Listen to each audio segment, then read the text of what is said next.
今回はささらちゃんが何を作るか決めるようになってたね。うん、そのようにしたけど、一体何を作るつもりなんだろうね。ささらちゃんやってきた。みんな、おはようん、おはよささらちゃん、今回は何を作るの？う。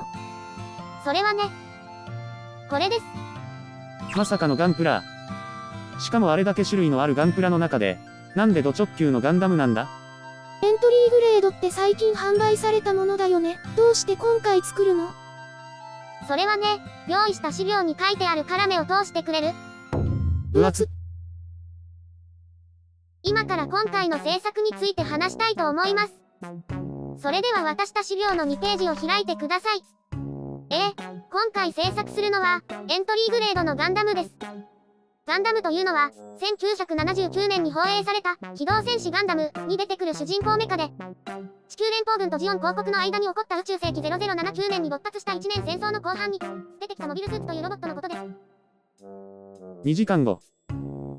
というわけでコロナ禍の巣ごもり需要で輪をかけて入手しにくくなったマスターグレード、ハイグレードなどのガンプラを題材にするよりもエントリーグレードの方が、で、お金かい。ささら、おはよあれ、いつの間にか寝てた。人が一生懸命説明しているのに、なんで寝てた？う。へいへい、ちょいと質問。何よ？話の途中で悪いんだけどさ。その話、最後はどのあたりなんだ？映画、タイタニックのように前編と後編に分かれているのかい？何？退屈？こいつの態度で思い出した。うちの会社に生息している4大悪女の一人にそっくりだ。なんなのよ、その人たち？とにかく話は以上。これで全部。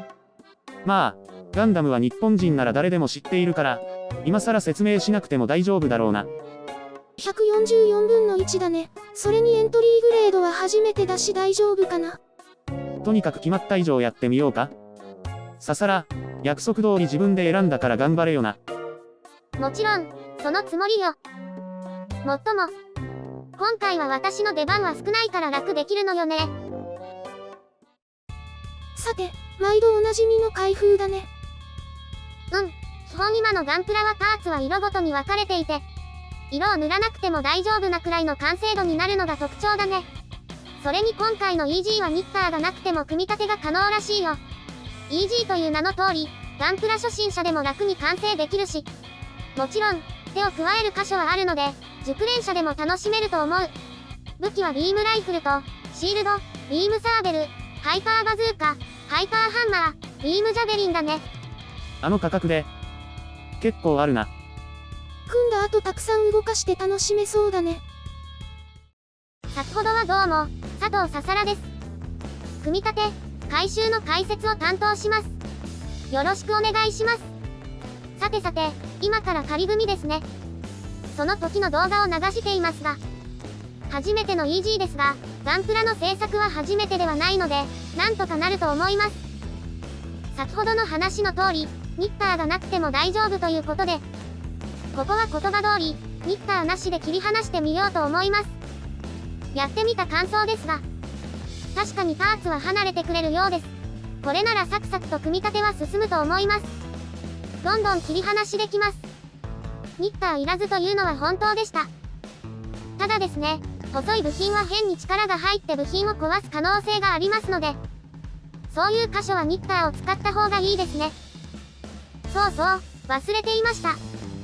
もし切りにくいようでしたら、ランナーを分割してみましょう。このように割れますので、私も後で気がつきました。それにしてもガンプラの進歩はすごいですね。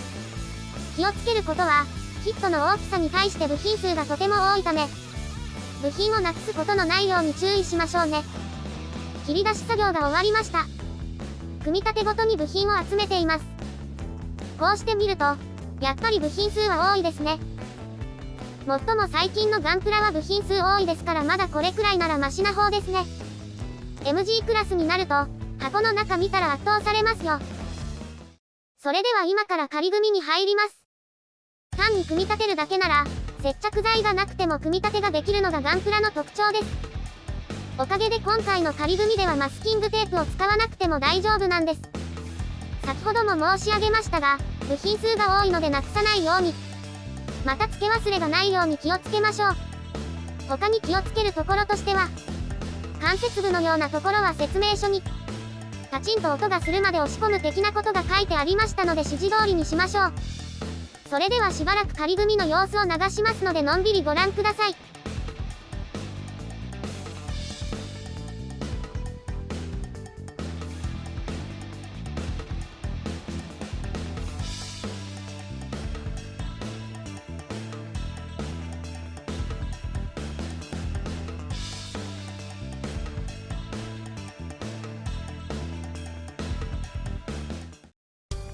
仮組み終了したんだね。思ったより早く終わったよ。ちょっと画像を流してみようね。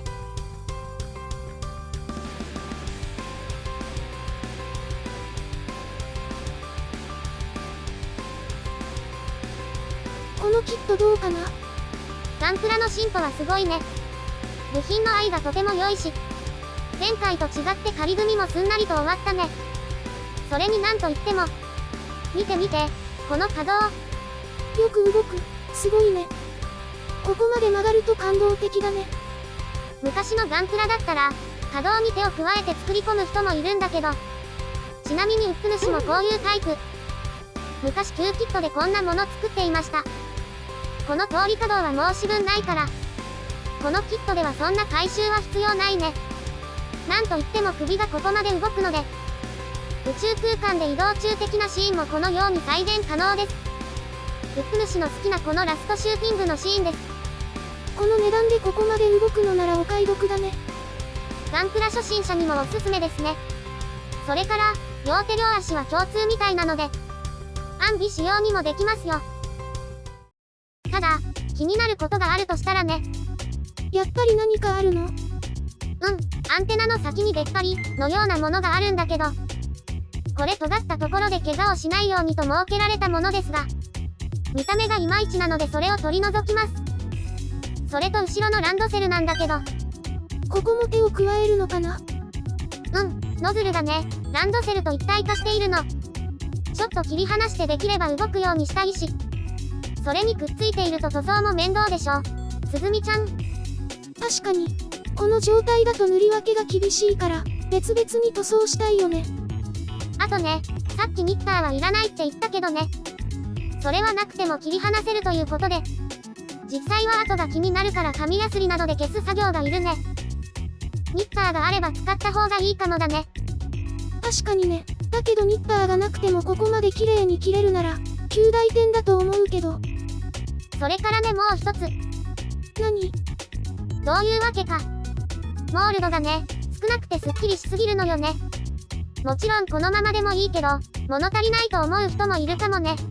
じゃあ、モールド追加とかの作業が入るの？ただ、HG サイズなのでとても小さく、モールド掘りすぎるとかえって逆効果になっちゃうから、やめときます。そうなんだ。今回はガンプラを作ることになったけど、必要なものがあるんだ。何のこと？デカールだよ。確かこのキットにはついてないだろ？言われてみれば、確かに。市販のデカールを買うのかな？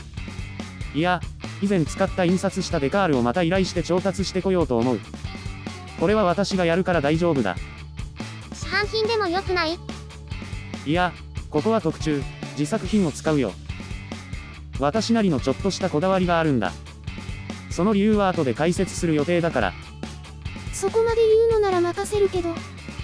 それにしても、仮組みでこの完成度はさすがガンプラ。すごいよね。もうこのままでもいいんじゃないかと思ってしまいそう。そうだね。というわけでイージーガンダム完成したことになりました。次回の作品もお楽しみに。それでは、皆様、最後まで。ちょっと待ちなさい。まだ仮組みの状態なのになんで完成させたようなエンディングなのよ。さっきデカールを調達するとか言っておいてしたのね。乾かないうちに何言っているのよ。ご視聴の皆様、もちろんこの後も続きがありますので、皆様ご安心を。このように次回のサムネもありますので。冗談だよ、冗談。ねえ、ウップ主。三途の川に行って泳いで川幅計測してくる？いえ、結構です。向こう岸に渡ったらもう戻れないよ。それなら真面目にやりなさい。わかった。わかった。今回もうちょっと頑張って作業進めるよ。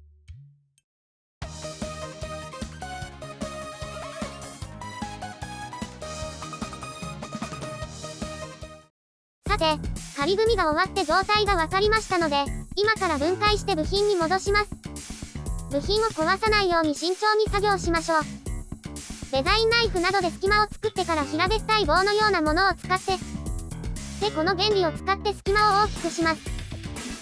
細いピンが折れても、最終的には接着剤で固定しますので大丈夫です。まあ、そうならないように気をつけながらですね。ゆっくり、落ち着いて。分離の際、勢い余って部品が飛んでしまうかもしれません。結構力がいりますし、力加減も絶妙なものになりますので、集中が切れてきたら一旦休憩しましょう。なんとか部品に戻せましたね。ちょっと力が入りすぎて、ピンが折れたところもありますが、まあなんとかなると思います。今回はこの辺りで終わりましょう。次回はランナーの後を処理するところから始めます。順調にいけば塗装までいけたらと思いますが、どうなることやら。ということで、最後までご視聴していただきありがとうございました。また次回の動画でお会いしましょう。